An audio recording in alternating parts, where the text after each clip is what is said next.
Pour apporter vos témoignages sur l'actualité, Appelez Jean-Michel Apathy au 39 21. 50 centimes la minute, plus coût de l'appel. Jean-Michel Apathy, Maxime Switek. Et au 39 21, vos questions. Dans un instant, question à Giroud sur l'euro, évidemment. Mais d'abord, Jean-Michel, le Brexit. Oui, le Brexit, puisque les Britanniques votent aujourd'hui, et cela nous a donné envie de savoir, puisque nous, Français, bien sûr, nous ne votons pas, si vous souhaitez le départ ou pas de la Grande-Bretagne de l'Union européenne. Bonjour Ronan.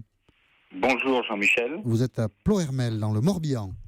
Tout à fait, Vous oui. aimeriez qu'ils partent ou qu'ils restent, les Britanniques? Moi, j'aimerais qu'il reste.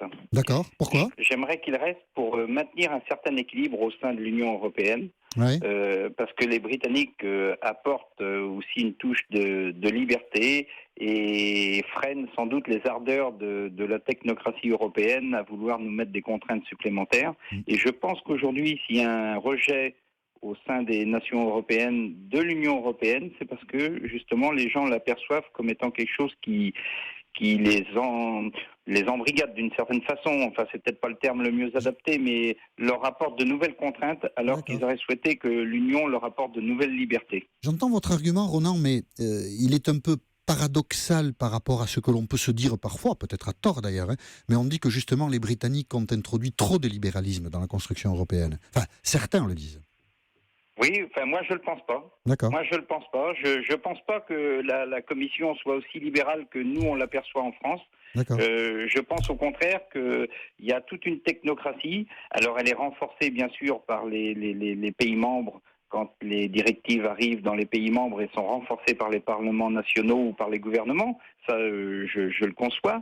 Mais je pense que si les Britanniques n'étaient pas là, je pense qu'on aurait été vers encore plus d'intégration, sociétale. Et je pense pas que c'est ça que les peuples veulent. Ils veulent plus de liberté, ils veulent pouvoir évoluer à l'intérieur d'un ensemble où on peut effectivement se déplacer comme on le fait actuellement, mais ils veulent surtout plus de liberté individuelle, plus de possibilités d'autonomie, de décision personnelle. Et je pense que s'il n'y avait pas les Britanniques, eh bien, on aurait encore plus de contraintes. D'accord, très bien. Donc, Ronan, vous souhaitez, et on verra demain matin, parce qu'on aura les résultats demain matin, ce qu'il en sera, vous souhaitez que la Grande-Bretagne reste dans l'Europe. Merci d'avoir appelé Tout le à fait. Merci. Merci d'avoir Bonne appelé journée. le 31. Je vous souhaite une bonne journée à Plohermel. À vous de même.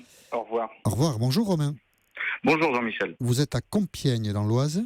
C'est ça. Alors vous souhaitez quoi? Qu'ils restent ou qu'ils partent, les Britanniques? Alors, moi, ce que je pense, c'est que au bout d'un moment, on peut pas faire des ultimatums toutes les 5 minutes. À chaque sommet européen, David Cameron vient et essaye de négocier beaucoup plus. Si la Grande-Bretagne veut partir, forcément, ce sera un échec pour la construction européenne. Mais il faut qu'il le fasse parce que en réalité, on n'avance plus à cause de la Grande-Bretagne et de ces ultimatums incessants.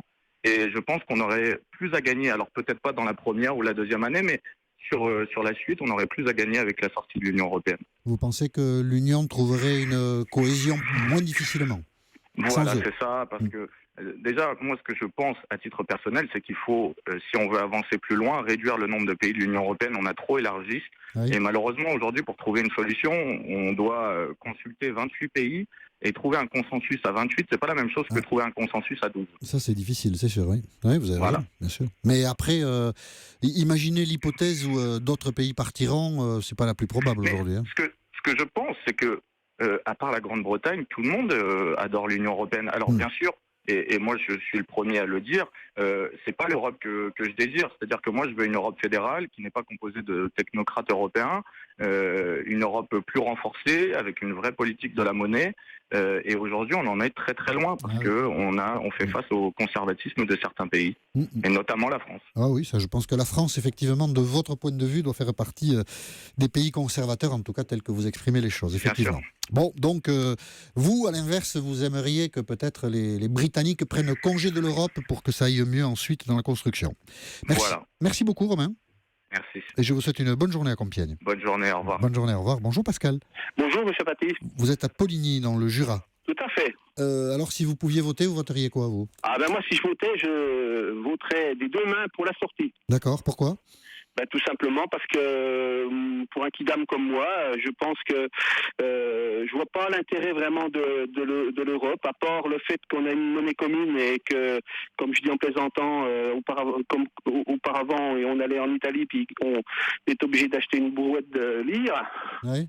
Mais après ça, je vois pas l'intérêt. Pour moi, c'est l'Europe, elle est là uniquement pour une minorité, je dirais pour une minorité qui est la minorité des traders, de l'argent, de toutes ces choses-là, de grosses entreprises. Et pour moi, pour le Kidam, ça n'apporte pas grand-chose. L'Europe n'a pas apporté grand-chose. Donc vous, en fait, même si la question était posée en France, vous voteriez pour la sortie de la France de l'Union européenne. Voilà. Je pense que même si les frontières revenaient, je ne vois pas quel problème ça pourrait créer.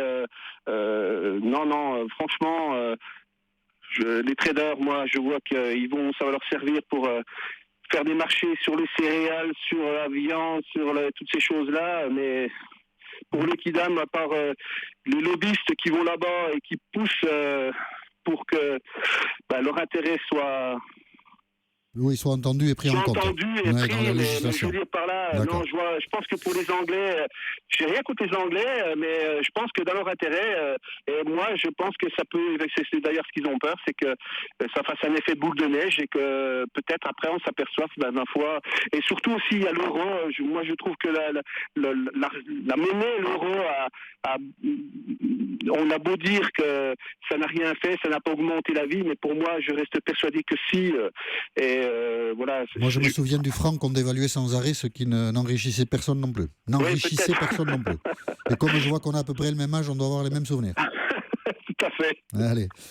Je vous souhaite une bonne journée, Pascal, à Poligny, dans le Jura. Je suis un petit peu ému parce que c'est la première fois que je suis sur Europe 1 et que je vous parle. Merci. Bon, mais on était ravis de vous accueillir. Au revoir, Pascal. Maxime. Un message sur Twitter avec le hashtag 1midi, message de Caroline qui nous dit « J'attends avec impatience le Frexit », donc la sortie de la France, au moins qu'on s'en autorise la menace. J'envie les Britanniques, ils sont fiers et malins. Ils sont malins, ces Britanniques. Bonjour François. Bonjour Jean-Michel. Vous êtes à Cabestany, dans les Pyrénées-Orientales. Oui, exactement. Vous souhaitez le départ de la Grande-Bretagne ou son maintien ? Écoutez, très objectivement, je préfère son maintien. Pourquoi ? Pour une bonne et simple raison. D'abord, par rapport à vos interlocuteurs précédents, c'est que peu de gens, du fait des politiques qui n'expliquent rien, ne sont pas au courant de l'ensemble des choses qu'apporte l'Europe. D'accord. Bien. Deuxième chose, on est très interpénétré avec l'Angleterre. Oui. Je dirais, il ne faut pas oublier une chose, c'est qu'au niveau de la défense de l'Europe, on est les deux seuls pays qui sont capables de défendre l'Europe, c'est l'Angleterre et la France. Ces deux pays-là ont des programmes communs militaires, de défense, etc., qui sont extrêmement élevés. On vient de signer avec l'Italie un programme avec l'Angleterre de nouveaux systèmes de missiles de défense, disons, qui permettent de défendre aussi bien que les États-Unis. Donc, si vous voulez quitter l'Angleterre, c'est générer des problèmes. D'abord, ensuite, les Anglais, quand vous leur posez la question, du point de vue économique, ils sont tous d'accord de rester dans l'Europe, parce qu'ils savent très bien que s'ils quittent économiquement, ils auront des problèmes. Oui. Ils veulent quitter plutôt pour des questions, je dirais, sentimentales. En considérant que l'Angleterre, qui était une des premières puissances mondiales et qui est une île, ils se trouvent, je dirais, un peu trop amarrés à l'Europe. Tellement... Ils ont l'impression de perdre une identité qu'ils avaient au préalable. Oui, c'est un peu ça. Ils sont un peu nostalgiques d'autres choses, quoi. Au même titre que les autres pays qui veulent quitter l'Europe. Ouais. Évidemment, la problématique, si vous voulez, puis je terminerai là, c'est que l'Europe a été désavouée par tous les gouvernements parce que ça leur permettait de se défausser en disant que bouc émissaire de l'Europe, quand ça va pas, c'est la faute à l'Europe. Quand ça va bien, on ne dit pas que c'est grâce à l'Europe, on dit que c'est grâce à son propre pays. Et donc, moyennant quoi, toutes les décisions qui ont été prises sont prises, ce que les gens ne savent pas, c'est que les décisions qui sont prises au niveau des commissions européennes sont des décisions des gouvernements européens sur lesquelles ils se sont mis d'accord. Mais évidemment, ils ne le disent pas, puisque ces décisions sont toujours non transparentes, opaques, en secret, non divulguées. Et donc vous moyennant quoi, on se retrouve avec une Europe qui ne correspond pas à ce qu'elle devrait être. Oui, et vous regrettez qu'il n'y ait pas une meilleure pédagogie de la part des gouvernants de ce qu'apporte l'Europe dans les pays. Absolument. Ouais, et puis un peu plus de véritable Europe.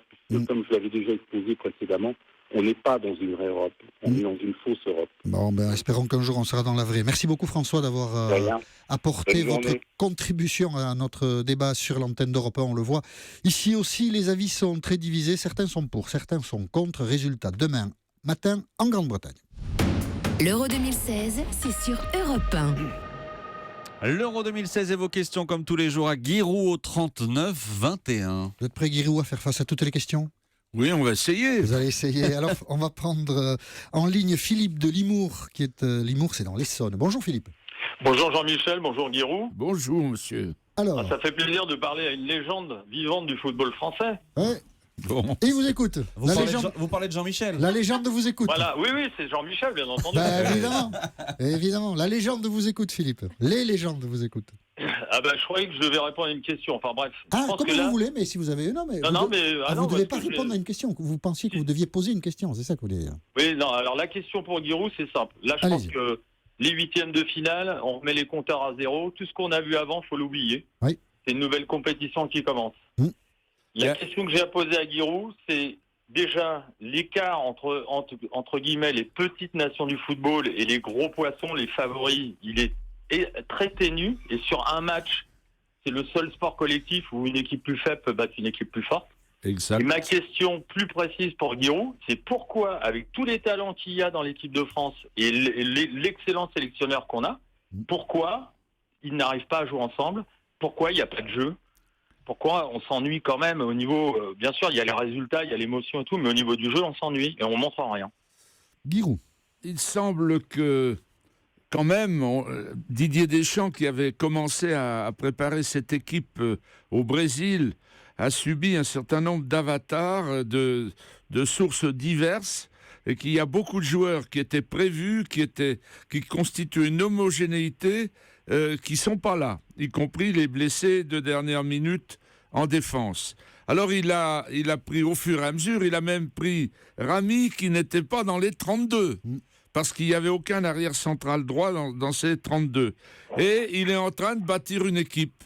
Il a commencé avec les 2 matchs amicaux qu'il y a eu, et puis avec les 3 matchs de la poule. Il y a eu des meilleurs moments contre la Suisse que précédemment. Le premier match, on a été très mauvais la première mi-temps. Le deuxième match, on a été très mauvais encore en première mi-temps. Et le troisième match, c'est la deuxième mi-temps qui a été plus faible. Mais on avait un résultat acquis, c'est-à-dire la qualification.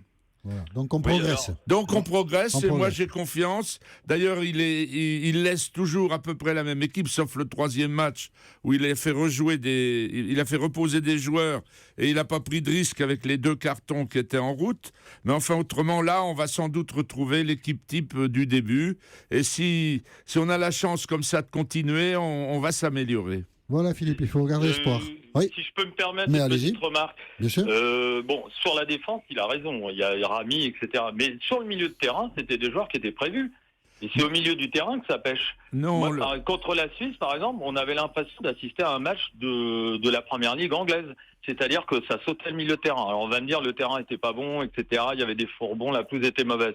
Certes oui, mais il n'y avait rien de construit. On balançait des grands ballons sur Gignac et ça ressemble pas.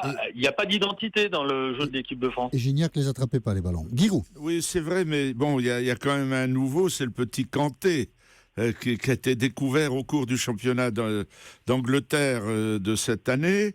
Bon, Pogba, ça continue. C'est un jeune qui est en train de se faire pour être éblouissant. Et puis de l'autre côté, bon, on a Sissoko, dont le style principal séduit parce que il fait des grandes chevauchées, il a fait un centre admirable qui a abouti à une reprise de volée de Payet dans la transversale. Oui. Avec Matuidi, ça joue un peu mieux si Matuidi retrouve son niveau de Paris Saint-Germain. C'est vrai que le milieu de terrain nous laisse un peu sur notre faim et vous avez quand même rappelé qu'il y avait un terrain épouvantable pour le haut niveau. Voilà, c'est la faute du terrain, Philippe. Oui. Non, pas seulement. Mais l'équipe blague. de France n'est pas une équipe de possession, comme par exemple l'équipe d'Espagne, Oui. L'équipe d'Espagne et le Portugal sont des équipes qui font des 55, 60, 70% de possession. Ça n'a pas empêché l'Espagne de perdre contre la Croatie, qui est l'une des bonnes équipes aussi. Voilà Philippe. Bien, je vous remercie. Merci à vous. On était heureux de vous accueillir sur l'antenne d'Europe 1. Je vous souhaite une bonne journée. Merci de même. Au revoir, messieurs. Au revoir. Au revoir. Bonjour Marlène. Oui, bonjour messieurs, bonjour monsieur Guiraud. Vous êtes à moi, Gujan-Mestras. c'est en Gironde. plus psychologique peut-être que technique. Ouais. Quand on laisse des joueurs sur le banc, est-ce que c'est pour eux un bien ou au contraire, quand ils reprennent après, ils sont plus affaiblis de ne pas avoir joué le jeu d'avant? Bon, les données sont les suivantes. On a 23 joueurs. Ils se déshabillent tous maintenant. Avant, il y en avait seulement 18 ou 16. Bon, il y en a 11 qui commencent. Et les 12 autres espèrent. C'est sûr que les 12 autres sont dans une situation difficile. Alors, il y en a qui ont une bonne raison, leur expliquer, mise au repos, ou bien vous avez déjà un carton, donc on ne va pas risquer. Alors, ceux-là sont tranquilles, on ne va pas faire appel à eux. Mais les autres espèrent, sont dans l'espérance pendant tout le match de pouvoir rentrer, et forcément, à la fin, ils sont déçus. Moi, je disais que moi, j'avais 18 joueurs, hein, c'était pas 23 en championnat de France. Bon, ben alors... Quand j'avais donné les 11, j'avais 7 ennemis. Ah oui. Et à la fin du match, si j'en avais fait rentrer 3, je n'avais plus que 4 ennemis. C'est difficile à gérer ça. Hein. Oui, bien sûr, mais c'est admis. Contrairement au basket et au handball et au volley, on ne peut pas permuter sans arrêt, re-rentrer. Quand on sort, on peut aller prendre la douche ou bien mettre un gros imperméable pour pas avoir froid. Mais on a cru comprendre quand même qu'au deuxième match, Pogba n'était pas content, par exemple, d'avoir commencé sur le banc des remplaçants. Oui, un petit peu. Mais moi, je jugeais toujours qu'un joueur trop content de ne pas jouer, c'était louche. Pour moi, l'a priori, c'est qu'ils aiment ça, c'est qu'ils aiment tous être devant, c'est-à-dire sur le terrain. Et s'ils sont déçus, alors on leur demande de masquer un peu pour ne pas gêner le groupe. Le professionnalisme fait qu'on tait ses sentiments, mais on peut imaginer qu'ils sont là, effectivement. Voilà, c'est comme un joueur de district qui est venu, qui est passé son dimanche, qui s'est fait peut-être frotter par sa famille parce qu'il était absent, et puis il arrive, il est sur le banc, bon, ben, ça fait un mécontent. Bien sûr, évidemment. Merci beaucoup, Marlène. Oui, vous vouliez ajouter quelque chose, Oui, moi Marlène? je voudrais quand même un mécontentement au sujet des terrains, les pelouses. Les c'est pelouses, quand même quelque chose, c'était prévu. Alors comment se fait-il que quand même on a des techniciens de terrain et qu'on ne puisse pas obtenir des belles pelouses mais vis-à-vis du monde entier? Vous avez vu ces terrains, mais c'est une honte. Moi, alors à Marseille, on nous a dit qu'un concert qui est dans le mois qui a précédé le début de l'Euro a abîmé la pelouse. Et à Lille, c'est plus confus que ça, parce que c'est l'UEFA visiblement qui a tenu à ce que la pelouse soit changée. Lille, il a un terrain exceptionnellement compliqué. On le replie. On met une moitié sur l'autre pour faire des spectacles. Et évidemment, il y a une moitié qui meurt. Alors, ils auraient voulu changer seulement cette moitié. L'UEFA a imposé qu'on change tout, mais surtout a imposé le producteur. Et le producteur a amené les rouleaux de gazon dans des camions frigos. Congelés. Congelés. Et alors, quand on les a décongelés, c'était un peu loupé. En plus... Vous savez, la pelouse de Wembley, quand on a détruit le stade, elle avait 100 ans. Une pelouse bien enracinée, c'est mieux quand même. Oui, bien sûr. Hier soir, j'étais quand même fière du stade de Bordeaux, puisque je suis girondine. Voilà. Et c'est vrai que notre stade avait une belle pelouse hier soir. Mais j'y étais, et je peux vous dire que la pelouse était magnifique, de même que le stade, et aussi la gentillesse de tous les bénévoles qu'il y avait autour pour nous indiquer le chemin. On ne trouve pas ça partout. Voilà. Non. Et on trouve ça à Bordeaux. Bien sûr. Merci beaucoup, Marlène. Écoutez, messieurs, je vous remercie. Bonne journée. Je vous souhaite moi aussi une très bonne journée. Maxime Guy, 7 joueurs n'ont pas joué une seule minute depuis le début de l'Euro. Comment est-ce qu'on les garde au chaud, j'ai envie de dire? Comment est-ce qu'on les mobilise malgré tout? Bien, il y en a qui ont très peu d'espoir. Par exemple, il y a une fois où Boumsong a été le seul à ne pas jouer du tout. Bon, ben, c'est fait un... Il était là, il était content, il avait de la plus-value quand même. Et puis, mine de rien, aussi les primes de match. Ah oui, ça compte quand aussi. même, ça, pour le livret A, vous comprenez, malgré la faiblesse des taux, ça va... Il est plafonné, le livret A. Voilà. Il est plafonné, je vous le rappelle, le livret A. Ils vont trouver un livret B, oui. Bon, Le sélectionneur a aussi choisi des garçons susceptibles d'accepter ça. Mais est-ce qu'on leur dit dès le départ ? Non, pas du tout. Pas du tout. Non, mais on leur dit, c'est-à-dire quand même, ils sont extrêmement sensibilisés à cette question-là. Si vous êtes remplaçant... Ça fait partie du métier. Oui, c'est ça. Voilà. Alors que, par exemple, les pilotes d'avion, on leur donne il y en a un qui est commandant, l'autre qui est adjoint, et puis les autres, ils ne volent pas. Là, tout le monde peut jouer. Mais bon, ils savent bien que c'est un métier, donc on sait bien les données et les aboutissants. Et puis, s'ils sont champions d'Europe, si la France est championne d'Europe, c'est chacun de ceux qui étaient dans le groupe, même s'ils n'ont pas joué une seule seconde, pourront revendiquer. Voilà, ils seront champions, ils iront tous voir le président de la République à l'Élysée. Et quelle chance ils auront. Et peut-être quand même que le capitaine et l'entraîneur auront un petit ruban rouge, s'ils ne l'ont pas encore. S'ils ne l'ont pas déjà. Bonjour Alain. Oui, bonjour. Vous êtes à Villeurbanne. Oui, exactement, oui. Je vous ai passé un petit bonjour à M. Guillaume et lui poser une question. Allez-y. Au sujet de l'équité des équipes. Apparemment, l'Irlande du Nord, je crois, qui est qualifiée contre l'Italie hier soir, sur le papier, l'Irlande, elle semblerait moins forte que l'équipe de France. Oui. Et l'équipe de France a joué dimanche et les Irlandais ont joué hier soir. C'est-à-dire il y a 3 jours d'écart de récupération en plus pour les Français. Et ils vont se retrouver dimanche au parc de l'OL à Lyon. Voilà, donc, alors, qu'est-ce que vous en pensez? Voilà, une équipe qui paraît plus faible, qui a 3 jours de moins de récupération qu'une équipe qui semblerait plus forte sur le papier. Voilà, j'aimerais avoir l'avis de Giroud. Voilà, Giroud va vous répondre. Baissez votre poste, Alain, parce qu'on l'entend en écho. Oui, vous pouvez même l'éteindre. Je vais l'éteindre, comme ça vous entendrez au téléphone. Voilà, et restez, Giroud vous répond. Donc l'Irlande n'est pas avantagée par le déroulement de la compétition. Hein, c'est pas l'Irlande du Nord, c'est l'air. C'est l'Irlande du Sud. Oui.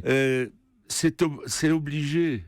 À partir du moment où on veut téléviser, faire un programme télévisé, on peut plus mettre les journées comme on mettait jadis en championnat. En championnat de France, jadis, il y avait 10 matchs en même temps. Déjà là, c'est sur 3 jours. Bon, là, on en avait 24 à répartir pour que toutes les télévisions et tous les jours, 2 ou 3 matchs simultanés, pas plus, eh bien, on arrive à ça. Alors, pourquoi la France aura plus de jours que les autres? Parce qu'ayant joué le match d'ouverture, elle a commencé un jour avant les autres. Bon, après, ça va s'étager. Si elle va en finale, elle aura eu un euro plus long que les autres. Mais d'habitude, c'est la même chose. Et quand on jouait au Brésil, le Brésil a joué le premier match et aurait joué plus longtemps que les autres. Mais ça peut faire une différence fondamentale, 3 jours de repos en moins? Ah là, oui, milieu de semaine, il peut y avoir de la fatigue, ça c'est certain. Est-ce que tous ces petits inconvénients ne montrent pas aussi que organiser un Euro à 24, ça n'est pas très bien, et que c'est mieux sans doute à 16? Oui, bon, les raisons de Michel Platini et de ses camarades, il y en avait peut-être des politiques, en prenant 24 pays sur 58 qui votent pour élire les... Plus facilement réélus ensuite à la tête de l'UEFA. Voilà, c'est ça. Et puis ensuite, diffuser le football plus profondément dans l'Europe. Pensons aux petits pays qui ont préparé, qui ont fait les éliminatoires, qui sont là et qui sont valorisés. C'est très bien, par exemple, pour l'Islande. On découvre, et puis je pense aussi pour tous les petits enfants d'Europe, savoir que l'Islande, là-bas au milieu, ça existe. On restera, à votre avis, à 24. C'est un précédent qui va marquer un peu la compétition. On sera un jour 32. On sera un jour 32. Voilà, ça c'est la prévision de Giroud. Merci beaucoup, Alain. Je vous en prie, c'est moi. Et je vous souhaite une bonne journée. Bonjour Thierry. Bonjour Jean-Michel, bonjour Giroud. Vous êtes en Moselle, au Jouy-aux-Arches. Exactement, côté de Metz. À côté de Metz. Voilà. Alors cette compétition, cet Euro, qu'est-ce que Écoutez, moi je suis plutôt ravi de voir un peu toutes ces équipes, ces petits pays entre guillemets, qui produisent du jeu et donc par conséquent créent de la surprise. Ma question pour Giroud que j'admire depuis très longtemps, c'est de savoir, il y a quand même un petit passé tumultueux entre l'air et la France, puisque en 2009, pour la qualification à la Coupe du Monde, on s'est qualifié grâce à la main de Thierry Henry. Ouais, on s'en souvient. Donc je voulais savoir comment Giroud préparait un match avec ce passé un peu litigieux et comment appréhender Ce match un peu particulier, d'après vous. Ce match particulier, ouais. D'accord. Vous voulez dire en étant l'entraîneur de l'Irlande? Non. Les deux oui. m'intéressaient. Est-ce que le passé va peser sur ce match, Giroud? Oh, sûrement un peu. Un peu. Bon, le passé n'est pas si clair que ça. Imaginez que l'Irlande aurait été éliminée et puis aurait accepté ou n'aurait pas accepté, aurait fait des réclamations jusqu'au bout. Il y aurait une injustice profonde non réparée. Or là, la FIFA aurait réparé financièrement l'élimination en leur donnant 4 millions de dollars, je pense, ou d'euros. Exact. Ou de francs suisses. Ah, c'était les francs suisses. Voilà, c'est d'accord. ça. Ce Blatter a puisé ça dans sa cagnotte. Blatter, il connaît que les francs suisses. Et donc, ma foi, au moins la fédération peut pas trop.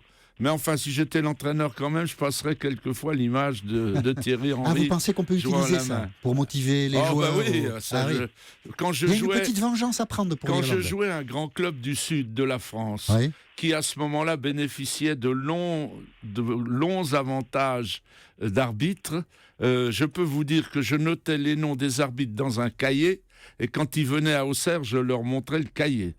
C'est-à-dire, vous disiez à ces arbitres qui venaient vous rendre visite, là, vous avez quand même été d'une complaisance voilà. qui Alors, n'est pas je ne acceptable. vous demande pas de me le rendre, mais au moins aujourd'hui, soyez juste. Vous parlez de quel club? L'Olympique de Marseille? Non, un club du Sud. Un club du Sud que nous ne nommerons pas. Il y a cette guerre psychologique comme ça dans les... Ah bah bien sûr, il y a des... Et qui a porté ses fruits? Mais vous savez, sûrement. C'est-à-dire, à ce moment-là, les arbitres qui étaient à Auxerre et qui avaient pu fauter ailleurs, dans des villes que nous ne nommerons pas, étaient du coup peut-être moins tatillons pour Auxerre. Alors, une fois, il y a eu un penalty. Martini l'arrête. On vous écoute. Un deuxième penalty. Martini l'arrête. Martini, c'était le goal d'Auxerre. Notre gardien de but. Et alors là, je crie à l'arbitre, encore un. Bon. Et alors, quand il est revenu chez nous, il n'a pas donné de penalty, mais il a été juste. D'accord, voilà. Donc, comment obtenir un arbitrage juste? C'est en ayant de la mémoire et en notant sur un petit cahier les fois où il n'a pas été juste. C'était une autre époque. Aujourd'hui, ça n'existe plus. Puisque vous le dites, Giroud, on va vous croire. Ça fait partie de la fatalité du sport, tout ça. Oui, le sport est pratiqué par des hommes ou des femmes, et dans l'homme, il y a l'injustice de temps en temps. Et donc, il y a quelques faiblesses. Merci beaucoup, Thierry. Merci à vous. Et juste une dernière question à Giroud, mais très rapide. Rapide, oui, allez-y. Pensez-vous que Didier Deschamps, aujourd'hui, a un 11 de départ qui ne bougera plus jusqu'à la fin si on va jusqu'au bout? Qu'il ne bougera plus jusqu'à la fin de la semaine, dimanche compris, oui. Après, ça dépendra des circonstances. Il y aura peut-être des cartons, il y aura peut-être des blessés, il y aura peut-être des méformes. Et puis, au pire, eh bien, on serait tous en vacances. Enfin, pas nous, mais eux. Oui, nous, on sera toujours fidèles au poste. Merci beaucoup, Thierry. Merci à vous. Je vous souhaite une bonne journée. Maxime, en complément d'information. Une toute petite question de ATE avec le hashtag un midi. Guy, quand devenez-vous sélectionneur de l'équipe de France? Dans un autre monde. Voilà J'espère être sélectionneur de l'équipe du paradis plutôt que de celle de l'enfer. Eh bien voilà, c'était la réponse philosophique ou métaphysique de Giroud. On était heureux de vous accueillir, Giroud, dans Europe Midi, et on vous retrouve demain. Merci. Merci beaucoup, et nous nous retrouvons nous aussi demain par l'intermédiaire du 39-21 sur l'antenne d'Europe 1 à partir de 13h10. Avant ça, dans 2 minutes, les découvertes d'Europe Midi, une expo, une vente aux enchères de la télé et un polar. Vous verrez ça un peu particulier. À tout de suite sur Europe 1.